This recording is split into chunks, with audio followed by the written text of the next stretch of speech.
நடிகர் கமல்ஹாசன் இன்று தனது 61வது பிறந்த நாளை கொண்டாடுகிறார். இதனைத் தொடர்ந்து சென்னை அண்ணா கலையரங்கில் அகில இந்திய கமல்ஹாசன் நற்பணி மன்றத்தின் சார்பில் அவரது பிறந்த நாள் விழாவும் பல்வேறு நலத்திட்ட உதவிகள் வழங்கும் நிகழ்ச்சியும் நடைபெறுகிறது.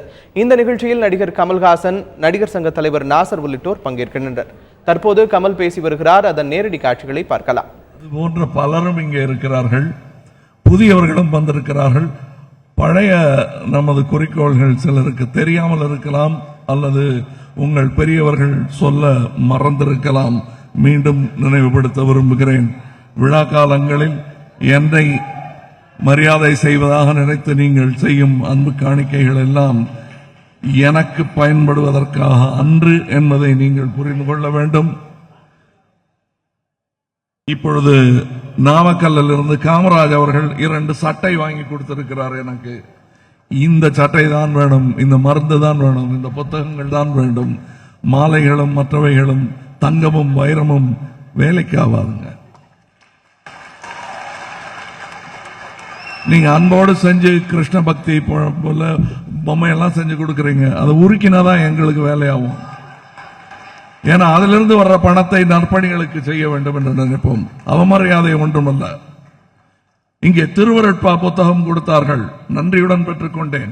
யாருக்காவது பயன்படும், எனக்கும் கூட. என் தமிழ் மேம்படும். பக்தி மேம்படுமா என்று கேட்டால் இனி வாய்ப்பில்லை.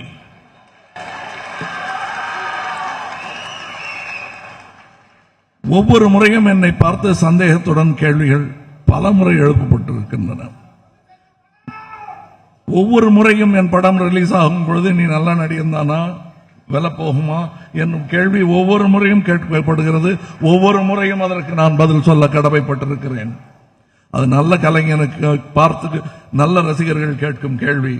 அதற்கு பதில் சொல்லும் துணிச்சலும் திறமையும் இருப்பதாக நான் நம்பிக்கொண்டிருக்கும் வரையில் நான் இந்த தொழிலில் நீடிப்பேன். ஆக அது எனக்கு பெரிய குற்றமாக தெரியவில்லை. எத்தனை முறை சொல்லியும் எனது நிலைமையையும் என்னுடைய சித்தாந்தங்களையும் ஐயும் ஒரு கோட்பாடுகளையும் சந்தேகித்து என்ன அரசியல் வர்றதா திட்டமா என்று 5 ஆண்டுகளுக்கு ஒரு முறை என்னை எதற்காக கேட்டுக்கொண்டிருக்கிறீர்கள்? இதை கேட்பவர்கள் யார் என்று எனக்கு தெரியும். பத்திரிகையாளர்கள் அல்ல. வந்தா சௌரியமா இருக்கு, இந்த பஸ் பிடிச்சு போலாமே நினைக்கிறவங்க. இது வேற ரோட்டு கண்டே, அந்த ரோட்டு போகாது.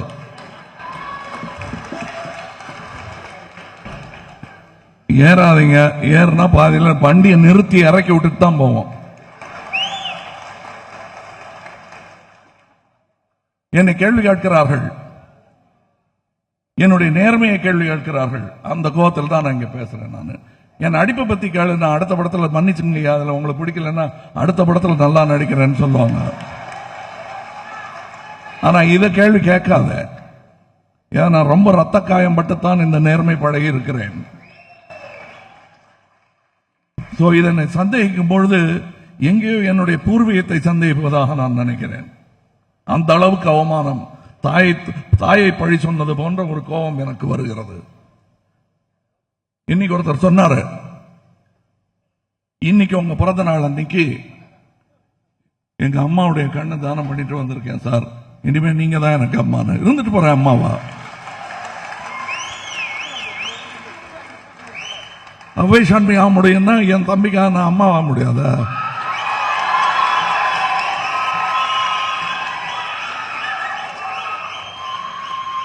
இன்னொரு விஷயம், அதை ரொம்ப கவலைப்பட்டு சொல்லாதீங்க, பெருமையுடன் சொல்லுங்கள் தம்பி.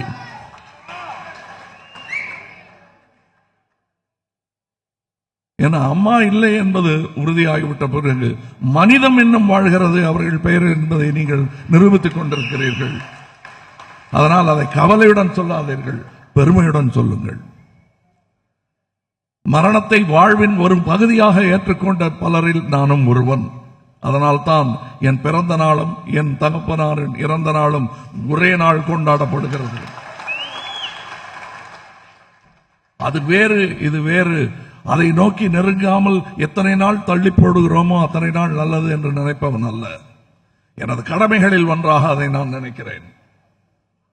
மாண்டு வழிவிடுவது, அதற்குள் மற்றவர்களுக்கு சொல்ல நினைத்ததை சொல்லிவிட்டு போவது, முடிந்தால் புரிய வைத்தால் உன்னுடைய மரணம் வீணானதாக இருக்காது. புரியவில்லை என்றாலும் யாராவது இருவருக்கு புரிந்தது அல்லவா, அவர்கள் தொடர்ந்து நீ செய்ய விட்டதை செய்வார்கள் என்று நம்புவோமாக. இப்படித்தான் நான் வாழ்ந்து கொண்டிருக்கிறேன். என்னை பார்த்து கேட்கிறாங்க, இந்த மேடையில் எனக்கு திருவருட்பா கொடுத்த போது அன்போடு வாங்கிட்டேன் தெரியுமா? என்னை பற்றி என்னுடைய சித்தாந்தங்கள், என்னுடைய பகுத்தறிவு, என்னுடைய இறை மறுப்பு இதெல்லாம் தெரியாம ஒரு அம்மா ஆசையா ஓடி வந்து விபூதி எடுத்து என் நெத்தியில பூசும்போது அவங்களுக்கு முன்னாடி அதை அழிக்க மாட்டேன்.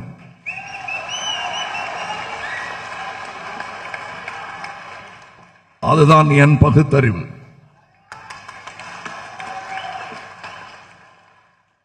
எனக்கு இந்த பகுத்தறிவு அரசியல் வாயிலாக வந்தது அல்ல, அதை புரிந்து கொள்ளுங்கள். அரசியல் வாயிலாக எதை சொன்னாலும் அதற்குள் ஒரு உட்கருத்து இருக்கும். அதற்கான மாறுபட்ட கருத்தை மறுக்கும் அந்த மனம். நல்ல பகுத்தறிந்த மனம் புதிய கருத்துக்களை ஆராயும், பகுத்து அறியும்.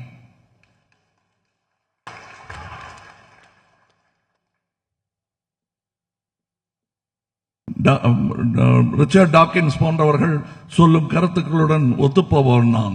எல்லா தெய்வங்களுக்கும் எக்ஸ்பைரி டேட் உண்டு. எனக்குள்ளது போல் என் படைப்பு என்னை மாதிரி தானே இருக்கும், அதுக்கும் எக்ஸ்பைரி டேட் உண்டு. என்ன மாதிரி என்னது எக்ஸ்பைரி டேட்டுங்கிறீங்க? அப்படி எப்படி சொல்லலாம்? ஏங்க இந்த கோவில்ல இப்ப பவர் ஜாஸ்தின்னு ஏங்க சொல்றீங்க? எல்லா இடத்துலயும் இருக்க வேண்டாம்ல? இஸ்லாமிய கதைகளில் வரும் ஒருவர் மசூதியில் சென்று மது அருந்தி கொண்டிருந்தாராம். ஐயா, என்னையா இந்த இடத்துல வந்து குடிக்கிறீங்க? இது எவ்வளவு பெரிய பாவம் தெரியுமா? இங்க குடிக்க கூடாது. ஏன் என்றானாம் அவன். இங்க இறைவன் இருக்கிறார். அப்ப அந்த ஆள் இல்லாத இடம் சொல்ல அங்க போய் குடிக்கிறேன். அந்த அளவு பக்தி கூட இல்லாதவர்கள் என் பகுத்தறிவையா கிண்டல் அடிக்கிறீர்கள்?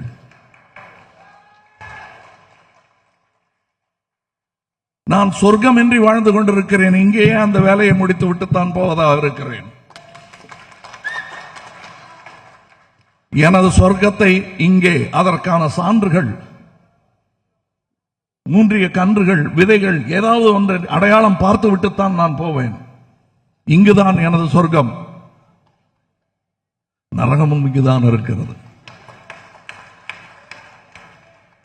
இது இரண்டையும் அனுபவிக்காமல் போவதாக இல்லை நான். அது மற்றவர்களுக்கு எந்த இடைஞ்சலும் இல்லாமல், மற்ற சமுதாயத்தினர் அவர்கள் கும்பிடும் தெய்வர்கள் அவர்கள் மனதோடு பாக்கெட்டோடு இருக்கட்டும், வைத்து திணிக்காதீர்கள் யார் பேர். அது எல்லா மதத்தாருக்கும் பொருந்தும். டாலரன்ஸை பற்றி பேசுகிறீர்களா? சகிப்புத்தன்மையை பற்றி பேசுகிறீர்களா? நான் சொல்லுகிறேன், எத்தனை காலமாக எத்தனையோ பகுத்தறிவு பெரியவர்கள் காலையில் எழுந்தவுடன் மந்திரமும், இந்த பக்கம் அசானம், அந்த பக்கம் மந்திரமும், அந்த பக்கம் ஐயப்ப பூஜையும் கேட்டுக்கொண்டு வாழ்ந்து கொண்டிருக்கிறார்களே, அதற்கு பேரும் சகிப்புத்தன்மைதான். அது இல்லாதவர்கள் கோவிலை இடிப்பேன் என்பார்கள். நம் ஆட்கள் யாராவது அதை செய்வார்களா? நாத்தியவாதிகள் கூட செய்யக்கூடாது என்பதற்கான கவிதைகள் எழுதியிருக்கிறேன். எனக்கு நாத்தியம் என்ற பெயரிலேயே விருப்பம் கிடையாது. நான் நாத்திகன் அல்ல, தெளிவாக சொல்லிக் கொள்கிறேன்.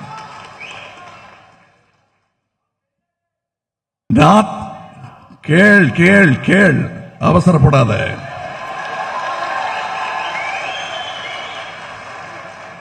நாஸ்தி ஆஸ்தி என்ற வட சொற்கள். இதை செய்யவில்லை என்றால் நீ நாஸ்தி, இதை செய்தால் உனக்கு ஆஸ்தி என்ற ஆசை காட்டும் பட்டங்கள் அவை. அதையா நான் ஏற்றுக்கொள்ள போகிறேன்? ஆமாங்க, நான் இறை மறுத்துட்டேன், அதனால நான் நாத்தி, இனிமே எனக்கு ஒண்ணும் இல்லைங்கன்னு ஒத்துக்க போறேன். நான் ஒத்துக்குவேன். நானு அதனால நாத்தி என்கிற பேர் எனக்கு பொருந்தாது. நான் பகுத்தறிவாளன்.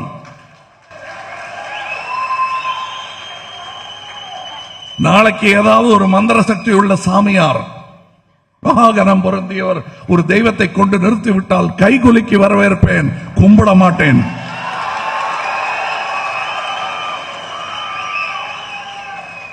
செய்வதாய் சொன்ன வாக்குறுதிகள் எல்லாம் ஏன் நிறைவேற்றவில்லை என்று ஒரு கேள்வியும் கேட்பேன்.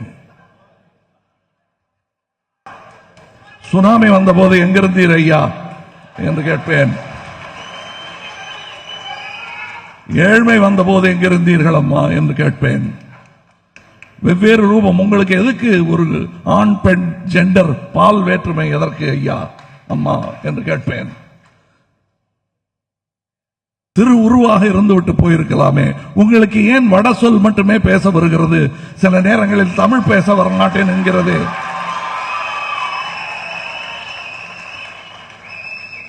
ஏன் நீங்கள் உங்கள் பக்தர்களிடம் ஆர்மேக் மொழியிலும் அரேபிய மொழியிலும் பேசினீர்கள், எங்கள் தமிழிலே முதலிலேயே பேசவில்லை என்று கேட்பேன். இந்த கேள்வி எல்லாம் கேட்டுட்டு இருக்கிறதுக்கு இப்ப நேரம் இல்லை, வேலை இருக்கு. தெய்வங்கள் இருக்கட்டும் ஒரு புறம். உங்களுக்கு மாட்டு இறைச்சி பிடிக்கலன்னா சாப்பிடாதீங்க.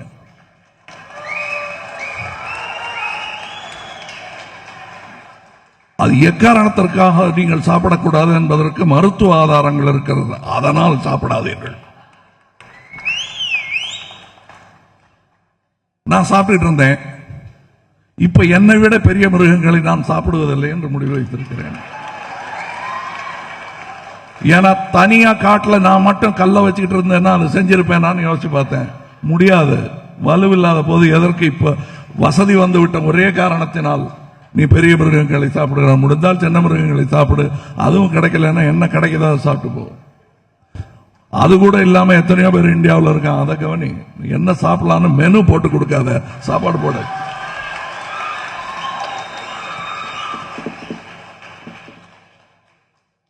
இன்றைய உலக விஞ்ஞானிகள் பூச்சிகளை சாப்பிடுவது நன்று, மாடு கன்றுகளை சாப்பிடுவதை விட அது பெட்டர்னு சொல்றாங்க. இப்ப புரியாது, எல்லாரும் சிரிப்பீங்க. இன்னும் 30 வருஷம் கழிச்சு அது ஒரு பெரிய இண்டஸ்ட்ரியா மாறப்போகுது. தெரிந்தவர்களுக்கு அது தெரியும். என்ன பூச்சி காட்டுறேன் இப்ப, அப்ப அது பெருவிருந்தா போகிறது வருங்காலங்களில். அப்பொழுது யாராவது ஒரு பூச்சி சாமியார் வந்து அதெல்லாம் சாப்பிடக்கூடாதுன்னு சொல்ல, அது நடந்துகிட்டே இருக்கும். என்னுடைய டாலரன்ஸை பற்றி சொல்லுகிறார்கள். இன்னொரு இடத்துல நான் உங்களுக்கு பதில் சொல்ல கடமைப்பட்டிருக்கிறேன். ஏன்னா நீங்க போய் தப்பா வெளியில பேசிடக்கூடாது. நாம் மற்றவர்களை சாடுவது என்பது நியாயமான முறையில் மட்டுமே இருக்க வேண்டும். கோபத்தினால் சாடிவிட்டோம் என்பது இருக்கக்கூடாது. அதை நான் கட்டுப்பாடாக உங்களுக்கு கட்டளையாக சொன்ன போது பல முறை கடைபிடித்திருக்கிறீர்கள். அதற்கான நற்பெயரையும் அனுபவித்திருக்கிறீர்கள், அனுபவித்துக் கொண்டிருக்கிறீர்கள். நம்மை அவதூறு பேசியவர்களை பதிலுக்கு அதைவிட அசிங்கமாக பேசுவது உங்களுக்கு தெரியும். உங்களுக்கு அதற்கான சொல் வங்கி இருக்கிறது உங்கள் மனதில். என்றாலும் அதை செய்யக்கூடாது என்று நான் தடை போட்டதும் அதை நீங்கள் பிடித்து வைத்திருந்தீர்களே, அதற்கு நன்றி சொல்லும் விழாவாகவும் நான் அதை நினைக்கிறேன்.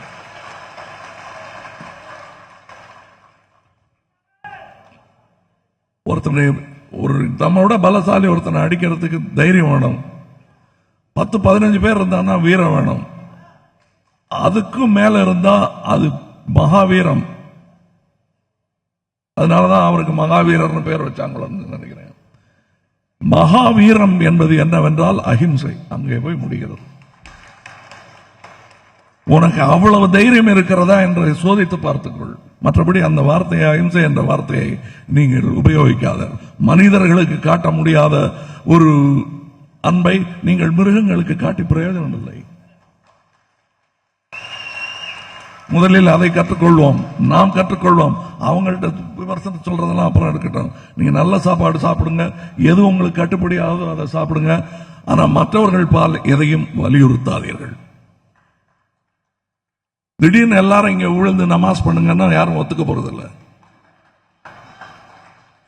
திடீர்னு இங்க எல்லாரும் விழுந்து வெங்கடாஜலபதியை கும்பிடுங்கன்னா பல நண்பர்கள் ஒத்துக்க மாட்டாங்க. இல்ல இயேசுநாதரை எல்லாரும் கும்பிடுங்கன்னு நான் இங்க திருச்சபையா இதை மாற்ற முற்பட்டால் அது நடக்காது. அதற்கென்று கூட்டங்கள் வேற இருக்கின்றன. அவை கூட்டங்கள், இது அது அல்ல. இதைத்தான் நான் இத்தனை 35 வருஷம் அமைதியா இவ்வளவு ஆர்ப்பாட்டம் இல்லாம சொல்லிட்டு இருக்கேன். இப்ப மறுபடியும் என்று சொல்ல வைக்காதீர்கள். விருதுகளை திருப்பி கொடுப்பேன் என்று கமல் சொன்னது மிகவும் தப்பு. தாழ்த்தப்பட்டவர்களுக்கு எதிர்ப்பான விஷயம் என்கிறார்கள். அது எப்படி எதிர்ப்பான விஷயம்? காந்தியார் அவர்கள் வெள்ளையர்களை எதிர்த்து நின்றார்கள். அங்கே வாங்கின பட்டத்தை, வக்கீல் பட்டத்தை திருப்பி கொடுக்கணுமா? வெள்ளக்காரன் தானே கொடுத்தது. அது திருப்பி கொடுக்கறதுனால என்ன சாதிக்க போகிறீங்க? அடுத்து வாதாட வேண்டிய வழக்கு வாதாட முடியாமல் போகும். எனக்கு கொடுக்கப்பட்ட அந்த மரியாதை அரசு கொடுத்ததல்ல, 12 அறிஞர்கள் கொடுத்தது.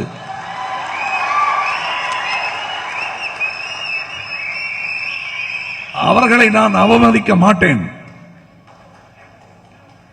சகியாமை இங்கே வளர்ந்து கொண்டு வருகிறது என்றால் குரல் கொடுக்கிறேன். இதோ அதுதான் அந்த குரல். விருதுகளை திருப்பிக் கொடுக்கும் விவகாரம், மாட்டிறைச்சி விவகாரம், சகிப்புத்தன்மை உள்ளிட்ட பல்வேறு விஷயங்களை தன்னுடைய 61வது பிறந்தநாள் விழாவில் நடிகர் கமல்ஹாசன் பேசி வருகிறார். அந்த நேரடி காட்சிகளை பார்த்தோம்.